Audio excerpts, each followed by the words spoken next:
Delianti Rahmawati dari program studi administrasi bisnis jurusan Public Relation. Saat ini saya sedang bersama dengan Bapak siapa Pak namanya? Bapak Isa. Bapak Isa ini selaku pemilik dari usaha Tirsmart. Tirsmart ini berupa minimarket ya Pak, betul? Ya, minimarket. Iya. Jadi di sini saya mau tanya-tanya oleh Bapak Isa terkait dengan tugas kewirausahaan. Oke, yang pertama nama usahanya dulu Pak. Ini nama usahanya apa? Nama usahanya Tirsmart. Tirsmart. Oke. Toko Tirsmart. Toko Tirsmart. Nah, bidang usahanya ini di bidang apa Pak? Kalau boleh Ini tahu. tokonya berada di bidang jual makanan dan minuman. Oke, seperti yang kita lihat ya, ini tuh kayak barang pokok, terus ada makanan instan, minuman instan gitu. Terus juga ada kosmetik. Tadi juga sempat lihat ada beberapa alat listrik gitu ya. Oke, sekarang sejarah berdirinya Tirsmart ini Pak. Sejarah berdirinya Tirsmart ini Iya. didirikan karena peluang usahanya yang memungkinkan ya. Betul. Jualan toko, buka toko. Ya. Iya, mungkin dari lokasinya strategis gitu ya, dekat dari lembaga pendidikan gitu ya. Ya, Jadi saya lihat ini juga lokasinya juga saya rasa juga strategis, ada dekat dengan sekolahan, ada balai desa. oh iya betul sekali. Jadi alasannya itu karena lokasinya yang strategis, dekat dengan lembaga pendidikan, balai desa gitu. Nah sekarang dari lama berdirinya usaha ini Pak? Toko ini sudah berdiri sudah ada 7 tahun. Oh 7 tahun, lama banget nih ya. Pasti banyak nih pengalaman di bidang usahanya nih. Makin apa? Kayak udah senior lah di bidang usaha gitu ya. Nah sekarang saya mau tanya nih Pak Isa, dari modal awal pembukaan usaha ini gitu, dari awal banget. Modal awalnya toko ini kurang lebih butuh 300 juta waktu itu.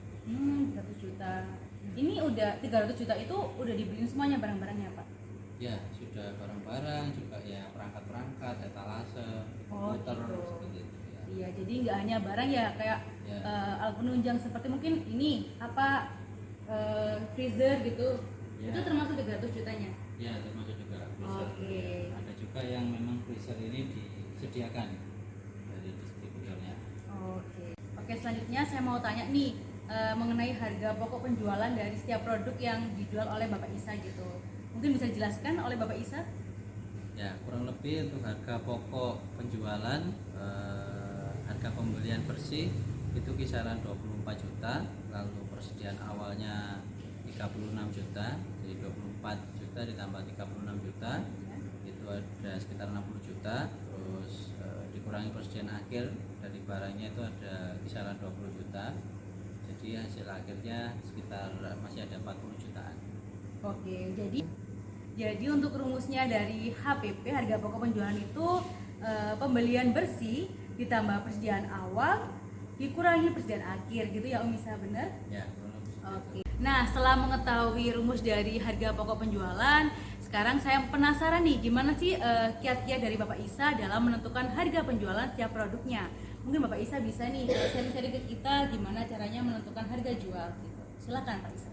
Kalau harga jual dari barang toko ini itu ada dibagi beberapa jenis barang ya, kurang lebih ada mungkin kisaran 3 barang. Yang pertama kalau jenis makanan atau minuman itu harga pokok ditambah 10%, sementara untuk jenis barang yang berupa itu kosmetik itu harga pokok plus 20%. Kalau di luar itu kita juga ada jual misalnya alat listrik atau lampu, itu harga pokok plus 40%. Oke, wah itu nih kita dapat ilmu cara menentukan harga dari Om Isa gitu. Dan sekarang kita lanjut ke cara merumuskan BEP versi Pak Isa. Ya, BEP di sini saya ambil contoh misalnya di sini tokonya juga ada jual es teh. Jadi BEP itu bisa meliputi dari fixed cost dibagi harga jual per unit dikurangi variabel. Fixed cost-nya di sini saya ambil untuk kisaran fixed cost itu bisa berupa gaji karyawan, juga ada konsumsi listrik ya. Dalam kurang lebih bisa saya ambil dalam 1 bulan.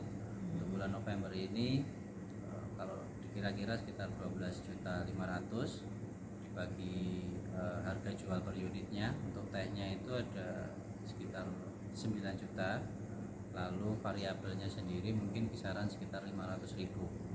Jadi untuk ketemu 12.500.000 dibagi 8.500.000, PIB-nya kisaran 1,47. Oke. Sebelum itu saya mau tanya nih, dari fixed cost sendiri tuh kayak gimana sih Pak Isa? Penjelasan dari fixed cost itu? Fixed cost sendiri itu ya berupa setahu saya mungkin dari gaji karyawan. Di sini kita ada 4 karyawan, terus ada juga konsumsi listrik juga ada, ya dihitungnya dari situ. Oke. Kemudian tadi itu saya dengar itu ada biaya variabel. Nah, biaya variabel itu contohnya seperti apa sih Pak Isa? Ya, biaya variabel di sini itu perkiraan misal variabel sendiri maksudnya ada dari harga teh itu misalnya ada penyusutan, kenaikan ataupun penurunan harga bahan dasarnya teh. Nah, itu variabelnya maksudnya itu. Oke, kayak harganya tak terduga gitu ya, bisa naik bisa turun Ya, gitu. kadang teh itu bisa naik atau bisa turun, cuman kurang lebih kalau sekarang sih masih stabil. Mungkin harga gula aja yang sering naik turun juga. Oke. Baik, terima kasih Pak Isa. Oke, kita lanjut ke pertanyaan berikutnya. Kendala dari bisnis ini selama bisnis ini berdiri gitu. Bisa dijelasin atau sharing-sharing gitu Pak Isa?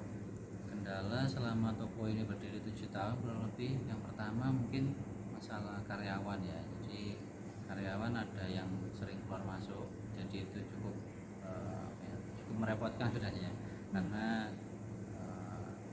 susahnya kita harus mengajari lagi, ngasih Bener training sih. lagi gitu. Gitu.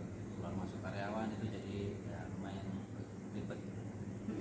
Terus mungkin ada kendala lagi Pak Isa? Selain karyawan, ini ya mungkin persaingan. Ya, Persaingan. karena toko ini berdiri juga di di dekat sini juga ada toko yang lainnya, juga ada sekitar 2 atau 3 toko yang lain.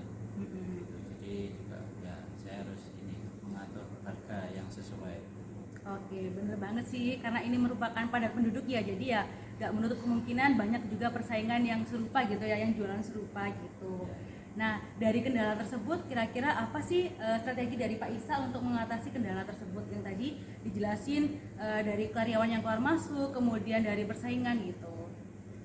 Kalau dari keluar masuknya karyawan, solusinya jadi saya akhirnya ini lebih selektif lagi milih karyawan. Jadi mungkin dari niatnya dia, motivasinya dia gitu, saya tanya dulu sebelum saya terima. Bener banget.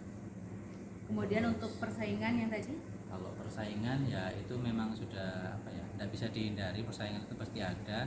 Jadi solusinya ya ini, saya kadang kasih promo berupa barang itu saya kasih ada bonus atau banded dengan produk lain semacam itu. Oke, baik. Ini ada juga pertanyaan lagi, strategi pemasaran sebelum COVID-19. Jadi mungkin dari awal-awal buka, terus pokoknya sebelum COVID lah Pak Isa, gimana strateginya? Strategi pemasaran sebelum COVID, sebenarnya nggak ada strategi khusus ya biasa aja. Cuman ya ini lebih melengkapi segala produk yang ada di toko ini, jadi konsumen bisa lebih tertarik untuk datang ke sini daripada toko lain karena lebih lengkap. Oke. Terus saya tuh inget banget waktu awal buka T-Smart ini tuh setiap pembelian di atas 50.000 dapat gift mangkok nih. Itu termasuk strategi menurut saya. Apakah betul Pak Isa? Ya betul. Iya. Dulu juga ada seperti itu, kita ada promo setiap pembelian di atas 50.000 ada gratis mangkok. Iya. Nah itu strateginya sebelum terjadinya COVID-19. Nah sekarang kan udah masa pandemi gitu ya, kira-kira kendala apa saja yang dihadapi selama COVID-19 ini Pak Isa? Kendala selama COVID-19 ini ya lumayan ada dampaknya, penurunan daya beli ini ya masyarakat, itu yang beli juga yang berkunjung agak berkurang karena mungkin ada beberapa juga warga yang kena gejala, salah satunya itu juga penurunan ini ya daya beli mereka itu juga menurun karena pendapatannya juga berkurang. Saya rasa itu. Jadi penurunan pengunjung, penurunan income juga ya. Mungkin ini nggak Pak Isa sempat ada kayak kelangkaan barang gitu dari barang yang udah disediakan di sini mungkin? Iya ada. selama pandemi itu ada kelangkaan barang susah ya, kurang lebih yang paling banyak ya susu dan sama vitamin C, itu suplemen vitamin C karena banyak yang dibutuhkan di masa pandemi itu Oh kemarin. iya, ya benar banget sih.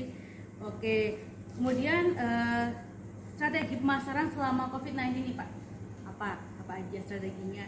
Strateginya selama masa COVID kemarin, saya lebih berusaha nyari barang yang memang benar-benar dibutuhkan untuk konsumen yang kena gejala. Jadi saya lebih banyak menyediakan susu ataupun suplemen vitamin C ya itu. Jadi tidak sampai habis atau kosong, jadi mereka tetap bisa beli ke sini. Iya benar. Oke, lanjut ke pertanyaan berikutnya. Moto berwirausaha dari Pak Isa ini apa? Motonya? Motonya berwirausaha ini ya ini, cari untung sebanyak-banyaknya. Oke, cari untung sebanyak-banyaknya. Ada lagi Pak Isa dari motonya mungkin? Sudah rasanya. Oke, ini pertanyaan terakhir nih. Kira-kira apa sih pesan untuk mahasiswa yang sedang berwirausaha atau yang mau melakukan usaha gitu? Pesan saya untuk mahasiswa yang mau atau mungkin sedang berwirausaha, satu mungkin harus ini ya, kuat mental ya, karena banyak ininya, banyak tekanannya, kadang juga ada jatuh bangunnya, yaitu ya kadang rugi untung ya, banyak ruginya juga gitu. Terus mungkin juga mentalnya itu harus kuat, nggak gampang istilahnya sekarang baper ya. Iya Nggak benar-benar. gampang baper gitu, harus lebih disiplin lagi. Oke, jadi kuat mental, terus disiplin terhadap waktu mungkin ya Pak Isa maksudnya. Kemudian jangan baperan gitu, nggak boleh baperan. Terus siap menanggung resiko, itu salah satunya sih, karena untung rugi itu udah biasa di dalam berwirausaha. Oke, itu aja Pak Isa. Terima kasih untuk waktunya. Oke, terima kasih untuk ilmunya juga. Saya Delianti pamit undur diri. Ya, sama-sama. Dadah.